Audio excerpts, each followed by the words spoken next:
Hello everyone and welcome back to another IELTS writing video.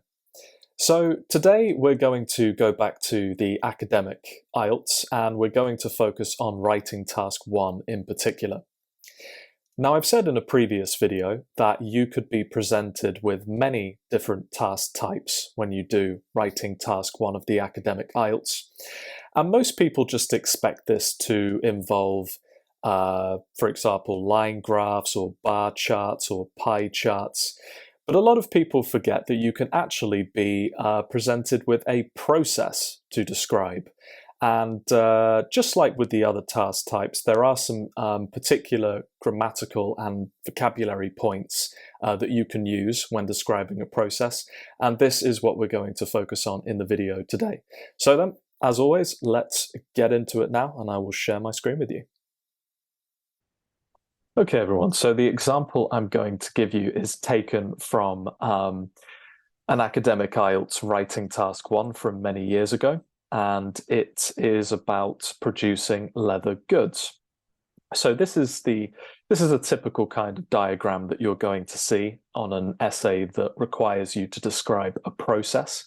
And I'll read the task out to you for this particular example right now. So the diagram here shows how leather goods are produced.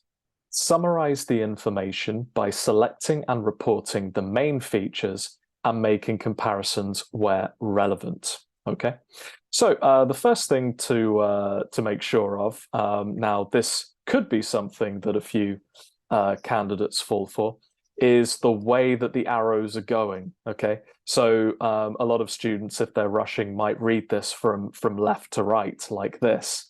But in fact, you can see from the arrows that it goes in a bit of a zigzag. So it comes here, then comes down on the right, goes back towards the left, and then loops back round to the final product here. So make sure that you study the picture carefully before jumping into your writing.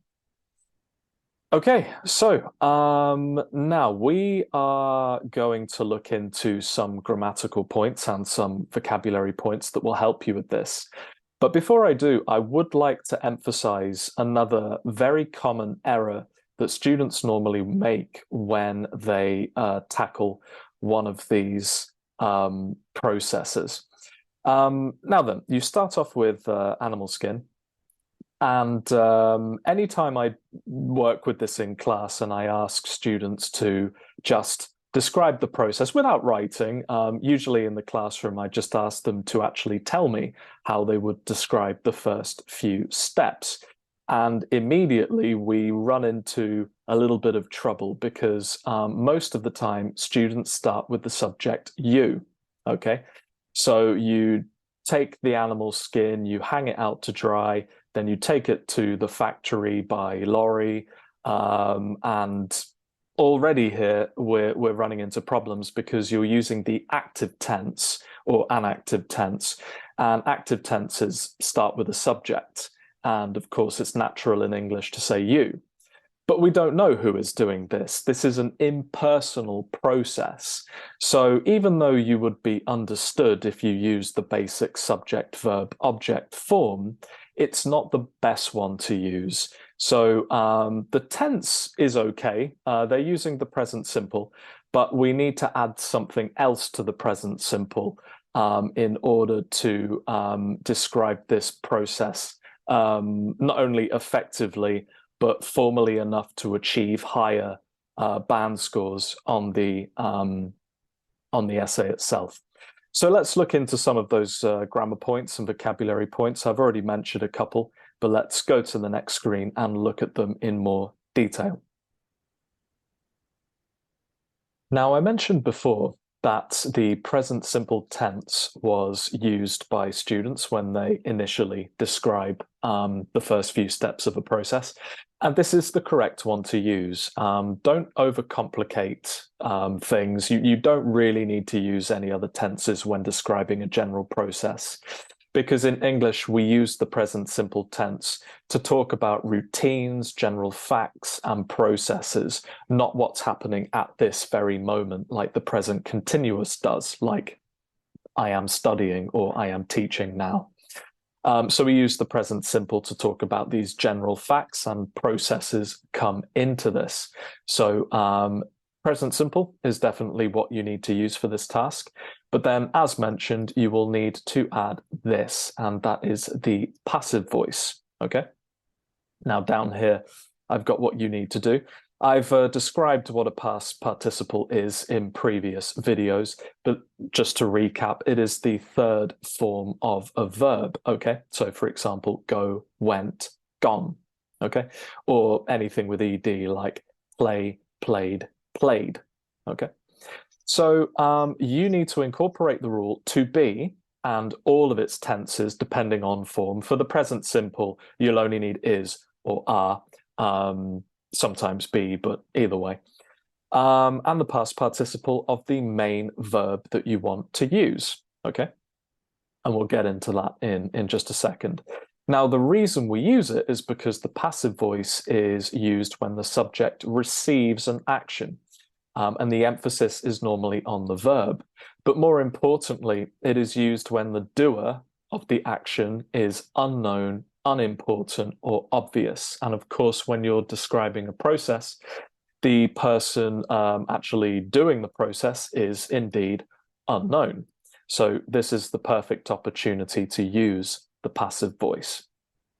Now, before we get into an example sentence using these two grammatical forms, we also need to be able to join the steps together. Now, I'm going to go into much more detail about this in another video, most likely in the next video. We'll get into linking words in more detail. But for this particular task, you'll need to use linking words of sequence. So when you start, you would say, first of all, or firstly. And then when you're going through the steps, you can say, secondly, after that, next, then. And I just wanted to make a couple of points about these last two. So when you finish your points, you would usually say finally or lastly. Now, another error I see in many students writing is instead of using, let's say, first of all or firstly, they would say at first.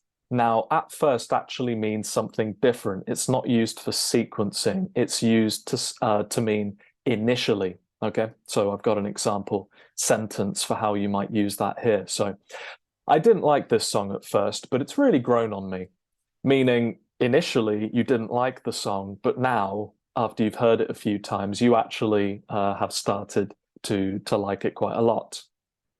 And then in the same kind of way, instead of saying finally or lastly, sometimes I see students write at last. Now, again, that's not used in the same way. At last means in the end or after much delay. So, oh, at last you're here. We can leave now. Okay, so don't use these two forms. Make sure you're using one of the ones I've written in the list here. Okay, so when you put this all together, you get a sentence like this. So I've underlined all of the areas that I've mentioned here that incorporate the grammar and vocabulary that we've just looked at. So this is one of the last steps. So finally, linking word, the animal skin is polished and then transported to a factory where it is made into leather goods. Okay, so we start with the object, the animal skin, not you. Then, by using the present simple form of this rule here, we use is because, of course, animal skin is singular. And then we use the main verb in its third form, polish, polished, polished. So it receives the action. You don't need to mention the subject. The animal skin is polished and then transported to a factory where it is made into leather goods.